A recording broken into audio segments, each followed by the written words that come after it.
मंडळी, अगदी 2.5-3 वर्षांपूर्वी तुम्हाला शेकडो कोटींचा गंडा घालणारा टोरेस घोटाळा पुन्हा सुरू होत असल्याची चिन्ह दिसत आहेत. कारण टोरेसच्या स्कीममध्ये तुम्ही पैसे गुंतवावेत म्हणून आता सोशल मीडियावर नव्यानं प्रमोशन सुरू करण्यात आलंय. मंडळी, तुम्हाला आठवत असेल 2023-24 साली याच टोरेस घोटाळ्यात 14,195 गुंतवणूकदारांना मिळून तब्बल 142 कोटींचा गंडा घालण्यात आला होता.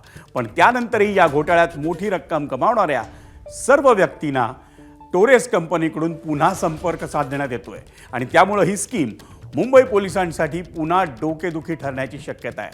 लवकरच टोरेसचं ॲप आणि त्याच्या संकेतस्थळांवर बंदी आणण्याचा मुंबई पोलिसांचा प्रयत्न आहे आणि या आर्थिक फसवणुकीपासून दूर राहण्याचं आवाहन मुंबई पोलिसांच्या आर्थिक गुन्हे शाखेकडून करण्यात येते.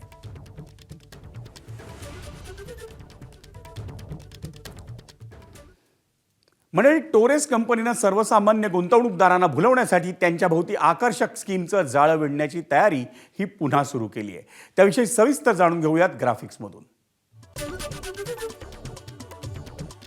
सावधान, टोरेसचं जाळं पुन्हा तुमच्या भोवती. टोरेसच्या स्कीममध्ये पैसे गुंतवण्यासाठी सोशल मीडियावर नव्यानं प्रमोशन सुरू झालंय.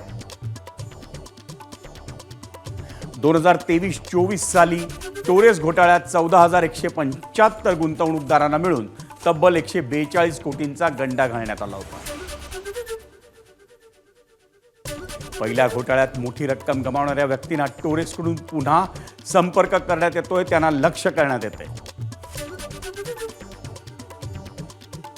पहिल्यांदा गमावलेली रक्कम परत करण्याचं आमिष दाखवून आणखी गुंतवणुकीची त्यांना गळ घालण्यात येते. त्यासाठी दरमहा 30% परताव्याचं प्रलोभन दाखवून गुंतवणूकदारांना भुरळ घालण्याचा प्रयत्न सुरू आहे. मौल्यवान खडे, सोनं आणि चांदीत गुंतवणूक केल्यास आकर्षक परताव्याचा दावा करण्यात येतोय.